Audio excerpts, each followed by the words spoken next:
fire your rockets, then escape sideways. Hit-and-run GoPro footage provided to Scripps News by a Ukrainian Army helicopter pilot, Vadim, shows the daring maneuver he perfected over more than a year of combat missions. Are you going into places where they could shoot you down? Constantly. We don't have any tasks in which we don't get into enemy range. If you prepare well, study the landscape, the terrain, you can approach and they won't even see us. Vadim is just 23 years old. He flies the Mi-8, a Russian model designed decades before he was born. The missile system is not state-of-the-art, requiring the pilot to point the helicopter in the target's direction and dial in the coordinates. We receive the coordinates of the target in advance. We see if we can do it or not. If the risk is reasonable, then we take on the task, think over the entire route, ways to get out of there. The role of Ukraine's helicopters in this war is not widely publicized, but they are constantly waging sneak attacks on enemy positions, rescuing battlefield casualties, and rapidly moving troops and commanders. To keep them safe, Ukraine's helicopters are based in secret locations like this one, far from the front line. The commander tells me that his base surface is an area where he thinks the counteroffensive is likely to kick off.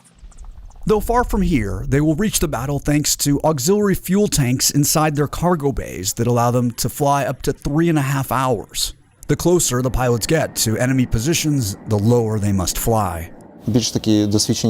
Experienced pilots literally shave the ground, cutting the grass from a couple feet high. Literally like cutting the grass. We fly completely at an extreme low altitude so as not to fall into the zone of enemy air defense systems and man-pads. Man-pads. Man-portable air defense systems and other weapons are lethal for a helicopter pilot. The danger, seen here in video from Ukraine's military, showing their ground forces downing a Russian chopper. Ukraine's army won't say how many of their own helicopters have gone down in enemy attacks. Dangerous job? A little bit. A little bit? Seems to me it's a lot of bit. We do not complain. Modest, though Vadim has flown in some of the most legendary battles of the war. He was just out of flight training when Putin invaded. A column of Russian armor headed straight for the capital, Kyiv. We were told to patrol the highway and find the column and destroy it.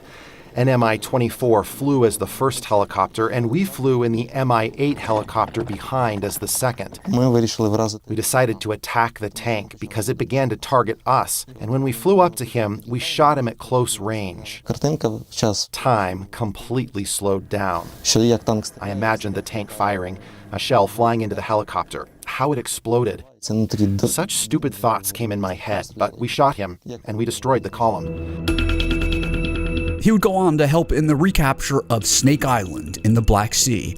It had been captured by the Russians on the first day of the war to use as a staging ground for an assault on the key city of Odessa. The most frightening thing for me was the flight to Snake Island, the flight itself over the water. This rare video, shared by Vadim, shows the mission. We were flying at a height of around 3 feet, and there was a feeling that water was pouring into the cabin.